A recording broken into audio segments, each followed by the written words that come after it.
रणजित गायकवाड हा राष्ट्रवादी काँग्रेस पार्टीच्या स्थापनेपासूनचा कार्यकर्ता होता. त्याची आज मृत्यू झालेली आहे. वास्तविक त्याचा खून झालेला आहे.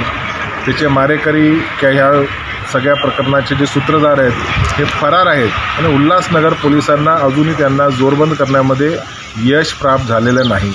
एवढी दिरंगाई का चालू आहे हा सवाल विचारण्यासाठी मी माझ्या सर्व कार्यकर्त्यांसोबत रणजितच्या परिवारासोबत उद्या 11 वाजता उल्हासनगर DCP कार्यालयात धडक भेट देणार आहे.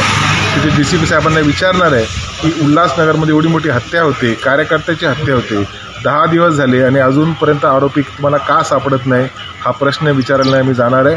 वास्तविक रणजितच्या कुटुंबाला न्याय मिळवून देण्यासाठी आपण सर्वांनी प्रयत्न करायला पाहिजे. माझ्या सर्व कार्यकर्त्यांना विनंती आहे, सोमवारी उद्या 11 वाजता 15 तारखेला सकाळी 11 वाजता DCP उल्हासनगर कार्यालयामध्ये आपण सर्वांनी भेटायचे.